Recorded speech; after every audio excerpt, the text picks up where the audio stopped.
जय माता दी। मैं पंडित गौरव शर्मा, एस्ट्रो अर्थ चैनल में आप सभी का बहुत बहुत स्वागत है। आज हम देखते हैं कि 13 अप्रैल को सूर्य नारायण भगवान जो कि राशि परिवर्तन करने जा रहे हैं और उसका मकर राशि वालों पर कैसा प्रभाव रहेगा, और अंत में हम महत्वपूर्ण उपायों के बारे में बताएंगे। मकर राशि वाले जो कि जोडियक के 10वीं राशि भी है और शनि प्रधान राशि भी है, उनके चौथे भाव में उच्च के सूर्य का आना गुरु के साथ यह कैसा प्रभाव रहेगा, यह हम देखते हैं।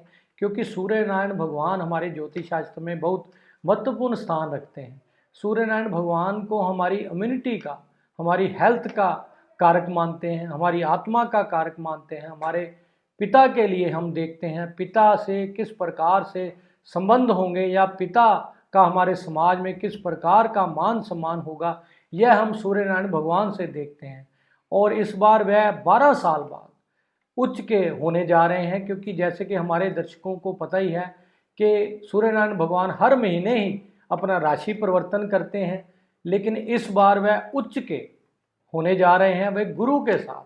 क्योंकि पिछले महीने से वह राहु के साथ युति में थे, जिसलिए भी हर प्रकार से दुष्प्रभावों का मिलना बन रहा था। क्योंकि सूर्य जिस भी ग्रह के साथ आते हैं उसको अस्त का प्रभाव रखते हैं, लेकिन राहु एकमात्र ऐसे ग्रह जो कि सूर्य नारायण भगवान को भी ग्रहण लगाने की क्षमता रखते हो।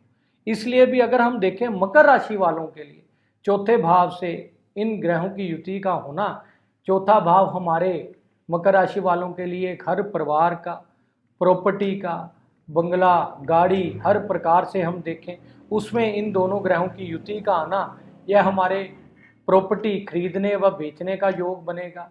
कहीं ना कहीं हमारे वाहन का सेल परचेज का कुछ ना कुछ योग बन सकता है। और अगर हम देखें तो 12वें भाव के स्वामी जो कि बृहस्पति ही बनते हैं, तीसरे भाव के स्वामी हमारी जॉब में कहीं ना कहीं चेंजेस के जॉब हमें मिलने, जॉब में चेंज होने के या न्यू जॉब प्राप्त होने के भी योग बन सकते हैं।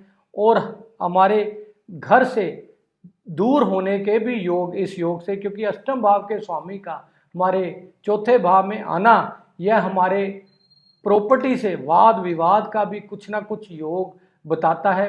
पेरेंटल प्रॉपर्टी से लॉस के बारे में भी इस योग से हमें देखना चाहिए। और हमारे ऑनलाइन बिजनेस के लिए अगर हम इस युति का प्रभाव देखें तो ऑनलाइन ट्रेडिंग हो, ऑनलाइन बिजनेस हो, उसमें लाभ का मिलना हमें अवश्य ही प्राप्त हो सकता है। और अब हम अगर देखें तो हमें किस प्रकार के सावधानियों का अगर हम ध्यान रखेंगे तो निश्चित ही हमें इस उच्च के सूर्य का गुरु के साथ आने से अच्छे परिणाम मिल सकते हैं। हमें अगर देखना हो तो चौथा भाव जो कि हमारे घर परिवार के माहौल से हम देखते हैं, उसमें अष्टम भाव के स्वामी का उच्च का आना, यह कहीं ना कहीं हमारे घर परिवार में कुछ ना कुछ दिक्कत व परेशानी के योग बनाता है। इसलिए भी अब अगर हम देखें तो हमें अवश्य ही अपने घर परिवार में अच्छे माहौल बना के रखना चाहिए, बड़ों से व छोटों से अच्छे व्यवहार बना के रखना चाहिए, जिससे कि अच्छा घर परिवार में माहौल बने।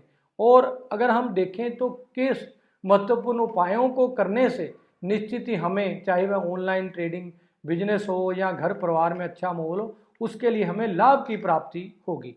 चौथा भाव जो कि हर प्रकार से चंद्रदेव के बारे में बताता है, उसके बारे में हम देखें तो चंद्रदेव के लिए अगर हम उपाय करें तो उसके लिए हम एक बार किसी भी जलाशय में हमें अवश्य ही स्नान करना चाहिए और एक बार 4 नारियल अपने सिर से एंटी क्लॉकवाइज घुमाकर हमें जल प्रवाह करना चाहिए, जिससे कि निश्चित ही हमें इस युति का या सूर्य उच्च का शुभ परिणाम मिल सके और हर प्रकार से हमें शुभत्व मिल सके। जय माता दी।